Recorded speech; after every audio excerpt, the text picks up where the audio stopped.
Well, hello everyone. Welcome to another bonus episode of Hotline Miami 2 Level Editor Tutorials. Today we're going over the Death Wish character transitions, which allow you to play as more than one character in a single level. This has been discovered by Janja, and him and Assyrian have a guide that you can read, and that's what I will be referencing for the majority of this. However, there's one thing in the guide that I do not follow because it doesn't work for me, and that is, well, I'll show you in a second. So, essentially, I have this test level open, and it's got 7 floors and 3 characters. So, there's going to be 2 swaps, and I was essentially making this as a proof of concept for a level that I was going to make in the future. So it's, you don't need 7 levels to do 3 characters. It's just how I kind of went with it, because there was going to be a dialogue on this floor, then combat floor is Hammer, then I'm going to switch Hammer to Corey, which I've already made, and then Corey's combat level, then we get to Corey switching to Pardo, which is what I'm going to make today and show you, and then Pardo's combat level, and then a cutscene on this floor. So that's how I have, and you can do these in as many combinations as you want, but this is the way I'm going for it. So let's talk about the concept of this. So on this one, after the combat is done for Hammer's floor, he's going to go and he's going to enter this hallway, and this hallway, we've also spawned in Corey using Notepad, and essentially she beats Hammer to the transition. So when you spawn in 2 player characters, they both respond to your movement commands. Other commands are a bit more sketchy, but the movement commands are mirrored perfectly. So the idea is to get her to beat Hammer to the transition, so only she is carried over to the next floor, where she'll operate just fine. And we have, as you can see, built the we've used soldier cam and level borders to isolate her while she's also on the map. Now, the guide that Janja and Yassirian wrote, they reference that she should be off the map and use Notepad to move her in the transition off the map. This, however, does not work for me. For some reason, when I do this, the second character refuses to move, even if there's nothing obstructing her. So doing it this way and having the hallway perfectly this far from her and the edge allows the camera to look normal while you're playing. You don't suspect there's a second character being moved, but it'll also trigger Corey walking into the correct transition. So let's show you how that works.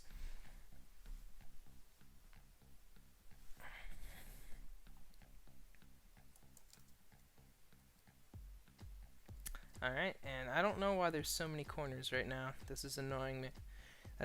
This was not here when I first made the level. So Hammer, I'm not touching anything. Camera looks good. Hold shift. Still can't see her. And it doesn't have to just be an empty hallway. As long as, like, you can do other stuff outside just for decoration, as long as you make sure the character is moving forward in a manner that would prop her to head to her transition. That's why the hallway is good, because the only incentive of direction you have to go is this way, and she's boxed in, so she'll, even if you do, like, run around like an idiot, she can only go forward. You'll never be able to get Hammer past her in terms of going this direction, I believe. I have an invisible wall in front of the elevator just in case, but the elevator is simply there to incentivize the player to walk towards it. So now we're going to do the same thing for Pardo. So I have I have an empty floor here because I erased it. And also, if you're wondering why I have so much empty space here, it's because I changed my resolution to 1920 by 1080. I did that back when I was testing the outside, see if it can work. I would still suggest doing this for that because when you have a whole bunch of floors, what you're gonna see is it would get in the way of Quarry and kind of make things frustrating. So that's the reason everything's all small. I'll zoom in a bit after I show you what I'm doing. So essentially what I want to do is construct the exact same hallway, which is 3 by, I mean, it doesn't matter. I keep it a bit long just so it doesn't feel too abrupt, like the minute that you get there, then you're transitioning again. The one thing I don't like about these is it feels a bit strange when when this floor fades before you visibly reach something that would cause it to do that. So it's kind of trial and error to, like, right as it gets to the elevator, it changes. You're gonna have to just experiment with where the second character spawns in relation to that distance. I didn't do a terrific job for these, but you get the gist. It's however you want to do it, man. So let's do it here. And so, for reference, the level borders is 3 walls worth away from the bottom, and this one's 2 walls worth. Oops. Yep. Now,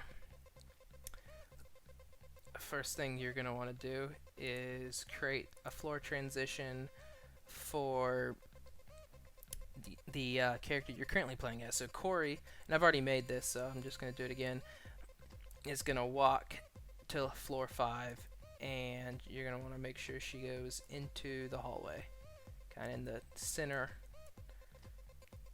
of the left side. That's good.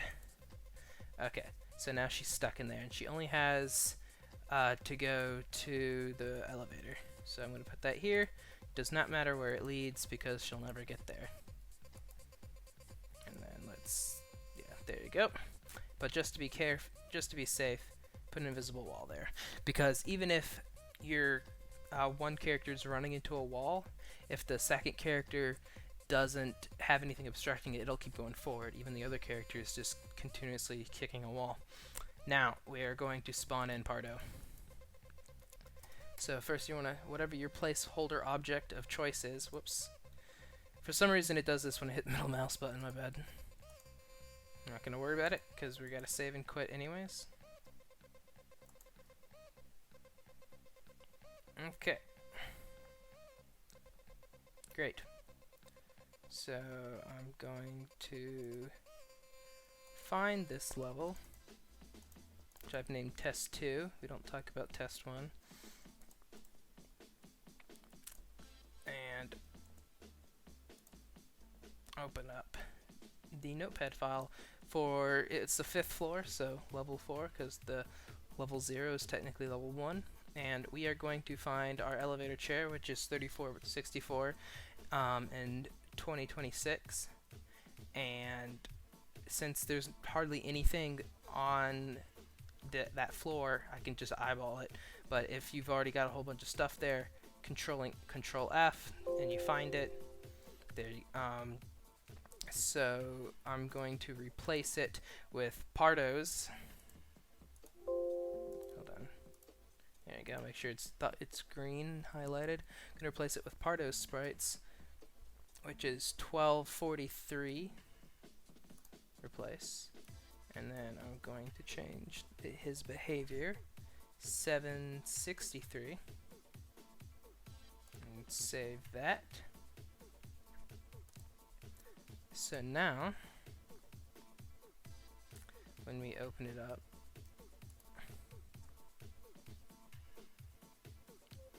Pardo's hanging out here, and you can use the item tab to move him to where you want. So we're going to put him here at the very bottom. And to get our invisible walls, you can use normal walls, but invisible walls are much more preferred since you can't actually see them when you're playing. And we'll have them right here. Also, invisible walls can be drawn on this bottom one. Like if I click and drag with normal walls, doesn't happen. Do it with that.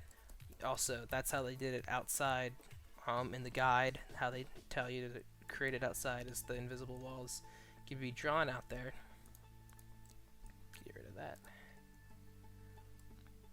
Now you want to be careful that he's not touching anything, because even if he's just a couple pixels within that red wall, he can be stuck and he's immobile. And if he can't move at all because he's stuck in a wall, he's not going to reach the transition in time. So you got to watch out for that. So just, look very closely, make sure he's perfectly in the center there. And next we're going to add our floor transition. Now, if I do it like this and try to add a floor transition like that, it wants to go all the way down. And we don't want that. So we are going to have to use Notepad to lower it a bit. So what you're going to want to do is create two walls like this. Put the floor transition there. And hold on. I want the floor he's about to go on to be the one highlighted, because I want him up in this box up here. So back it up, bring it up here, try to get it centered. Now when I change the Notepad coordinates of where this is, it's also going to change where he ends up. So if I lower it, it's going to lower this too. So you'll have to compensate for that. So let's actually...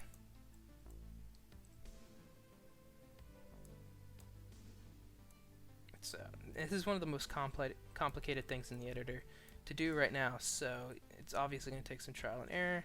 So, because I just remembered about this issue I had last time. I've recorded this whole episode already, but my fan was on and it sounded like cancer. Alright, let's save. And then we're going to back out to the home screen again and open our Notepad. So, now we got more stuff. So, we're looking for the code for a floor transition. A floor transition code is 2297.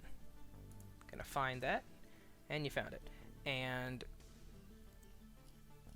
right above it should be or right below it, I mean, should be its coordinates. So it's 720 is the y coordinate, and 584 is its x coordinate. And you're going to want that y coordinate to be exactly the same as Pardo's. So is 752, and this one's 720. So to lower it, I change it to 52. And there we go. So Pardo's transition is lower now, and so just erase those walls. You can see it right there. So that should be it. Except we don't have the soldier cam on this floor yet. So even though we have the barrier, the camera is still free until we place that soldier cam.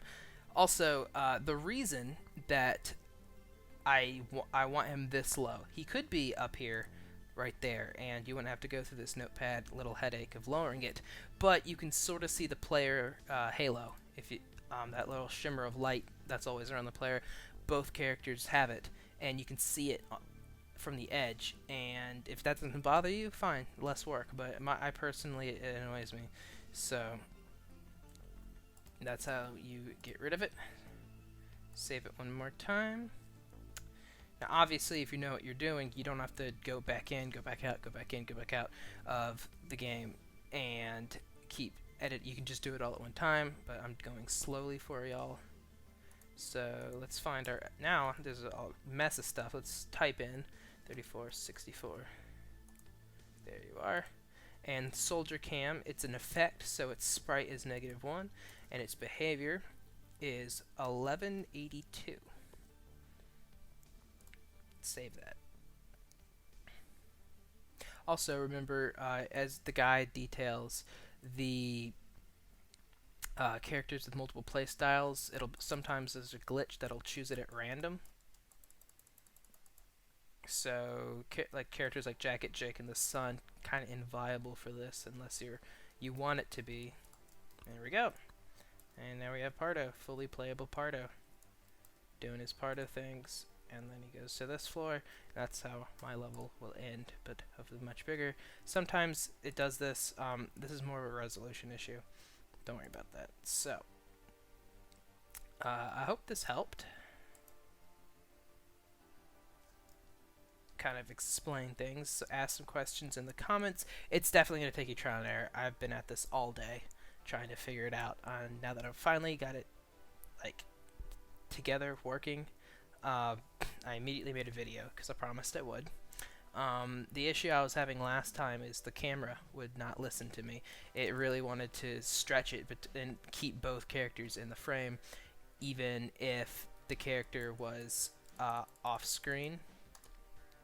Essentially, I solved that by finding just the happiest medium between the two characters and where the level borders are. So this is essentially, and this is bad enemy placement on my part. But and also, I just want to point out, the cop is fighting Colombians and Corey is fighting her factions. So you can fight different factions like that. The way you do that is like choosing Hammer to be your first one, which I've got here. And if you had a different character that you wanted to start out with, you should place Hammer and then use Notepad to swap it to the character you want to start with. This is the best way to do it for having the most amount of usable play space for the actual combat levels, while also keeping it in bounds. I imagine you could probably also do it with like it on the side going up or down. And remember to incentivize the player to head that direction. Make sure that they're not clipping into walls.